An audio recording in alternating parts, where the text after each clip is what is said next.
তবে তুমি উঠবে না? এই যে দেখো স্বামী, তোমার তোমার ছকিনা এখনো তোমার আশায় বসে আছে। তুমি আমাকে বললে তুমি যুদ্ধে থেকে ফিরে এসে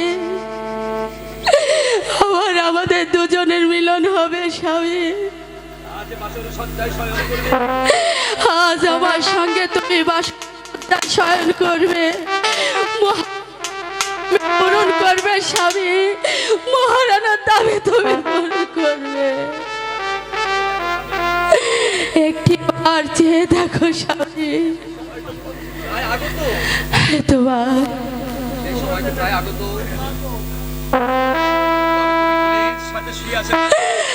তবে তুমি থলির মাঝে শুয়ে আছো কেন স্বামী?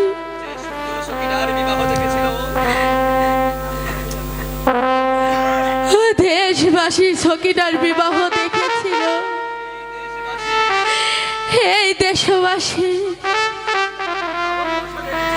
আবার এই ছকিনার বিধবা বেশে দেখছে,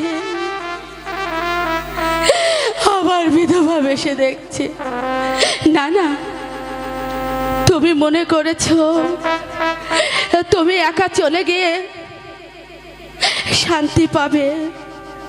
না না, আমি ছকিনা যদি সতী নারী হয়ে থাকি, একালে যদি তোমার আমার সাথে মিলন না হয়, রোজ হাসুরের ময়দানে অবশ্যই তোমার সঙ্গে আমার মিলন হবে স্বামী, অবশ্যই হবে।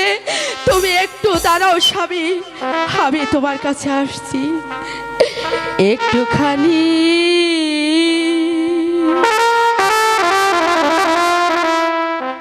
দাঁড়াও গো স্বামী,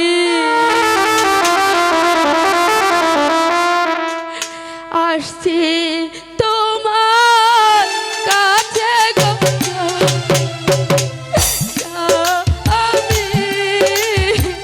স্বামী গো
খোদা,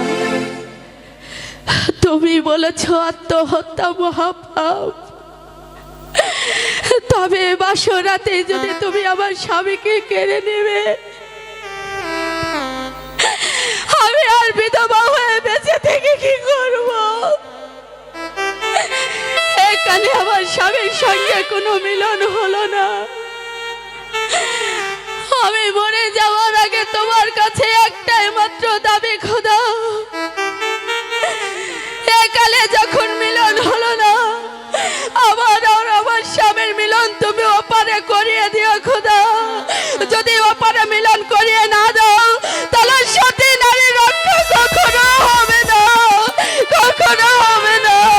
লা ইলাহা ইল্লাল্লাহু মুহাম্মাদুর রাসূলুল্লাহ।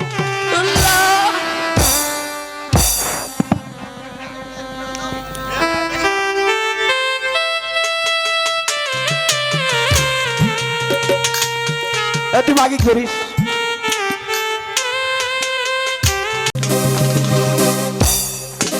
মন্ত্রী ওই সীমারকে পাঠিয়েছি হোসেনকে নিয়ে আসার জন্য, এখনো সে আসছে না কেন?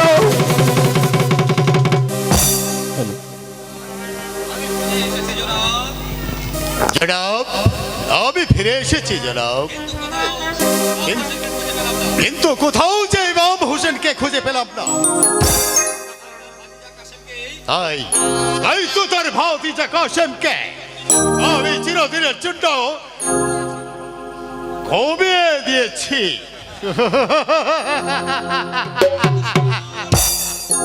হুঁশিয়ার সীমা,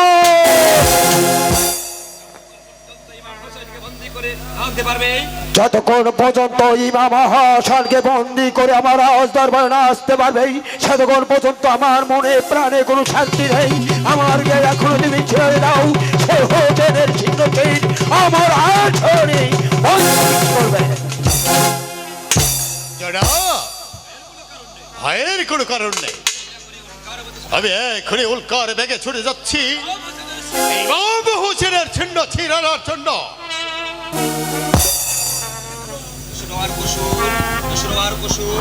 দোষর হবার কৌশল আমি কখনো মাফ করিনি সীমার। এবার তুমি খালি হাতে ফিরে আসলো, আমি এই সম্রাট, আমি তুমি সমরকে তুমি কিছুতেই ক্ষমা করো। বন্দা মহাবীর সীমার নিজেই নিজেকে কুরবানি, আপনাকে শেষ সালাম জানিয়ে শাহেনশাহ সম্রাট জিদ বাদশাহ, এবার আমি আসতে পারি। বেশ মহামন্ত্রী মারোয়ান, এবার যে আমার বিশ্রাম নিতে হবে।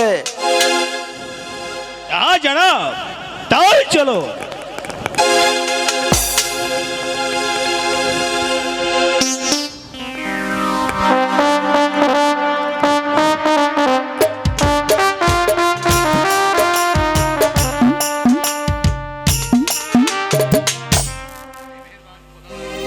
হে মেহেরবান খুদা,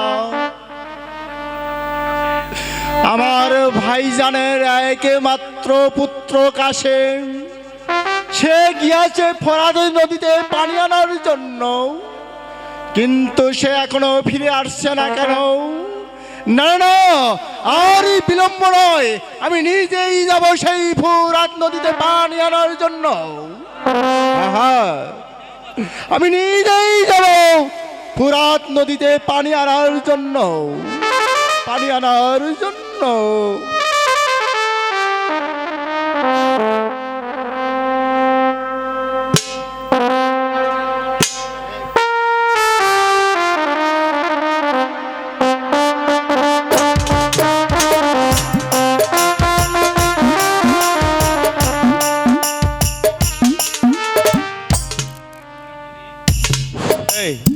এই তো ফোরাত নদী, আমি এখান থেকে পানি নিয়ে যাব।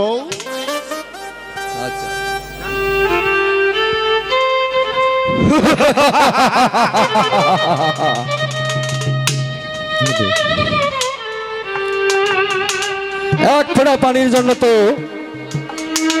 তোমাকে তীর মেরে দেবো। তোমরা কে ভাই? তোমরা আমাকে পানি নিতে বাধা দিচ্ছ কেন?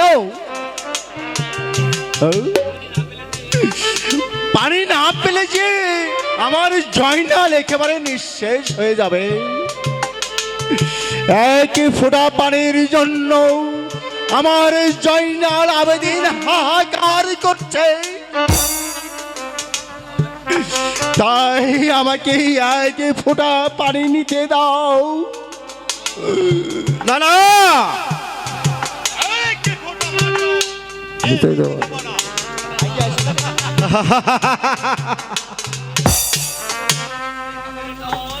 ওরে ওরে কাফেরের দল, পানি না পেলে যে আমার জয়নাল আবেদিন বাঁচবে না, তাই আমাকে পানি নিতেই হবে।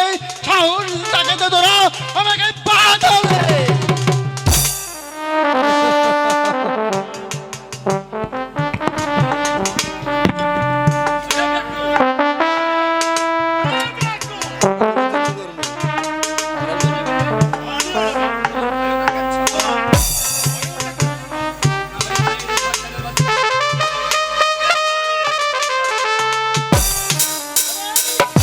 কাফেরের বাচ্চা।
এবার আমি আছি।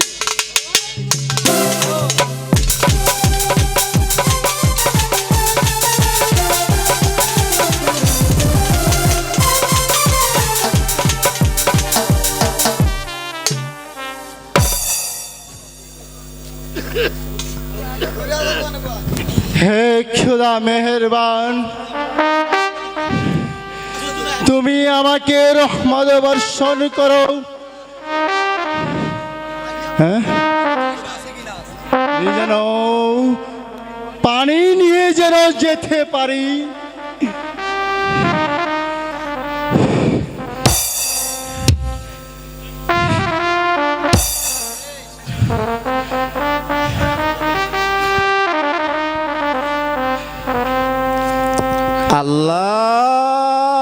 আল্লাহু আকবার, আল্লাহু আকবার।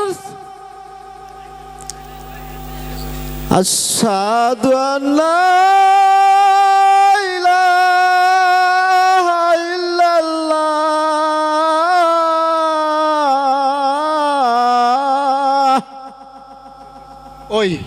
ওই তো আযান শোনা যাচ্ছে। আমি আগে এখন নামাজ পড়ে নিব, তারপরে আমি পানি নিব।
লাথি মারবো।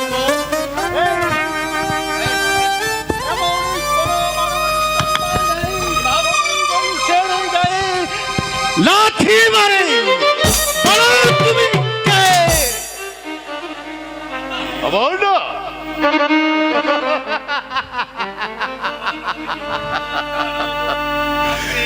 ওরা হিংস্র তারা কাফে কাফের সেবার সীমার মহাবীর সীমার ওরে ওরে সীমার,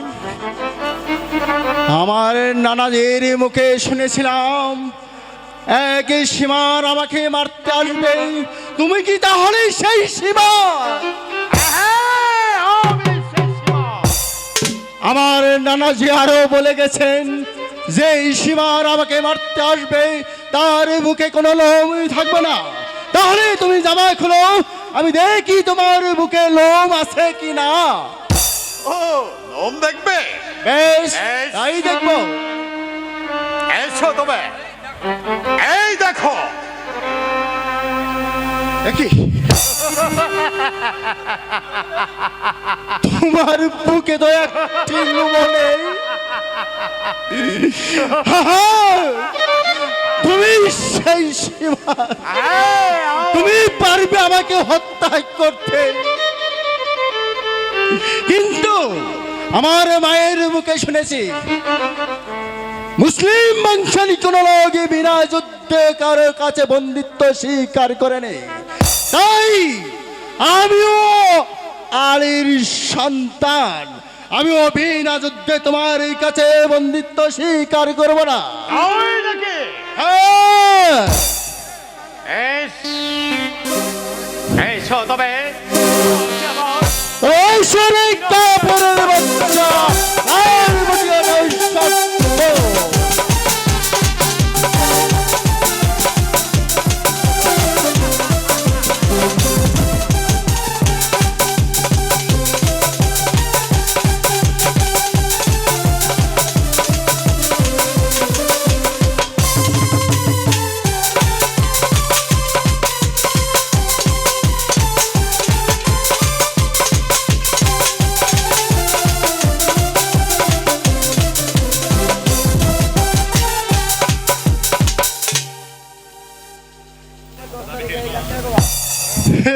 খুদা মেহেরবান,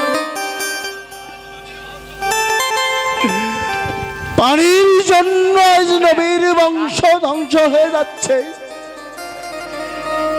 শোনো মুসলিম দুজাহানের মানুষ, তোমরা এই দুনিয়ার ইতিহাসে সোনালী অক্ষরে লিখে রাখবে শহীদ কারবালার ইতিহাস। ইতিহাস না না, এই এই পানি জয়নাল আমিনকে খাবো না, আমি নিজেও খাবো না।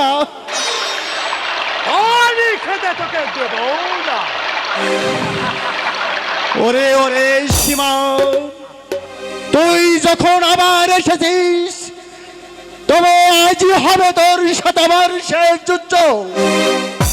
এবার এসো।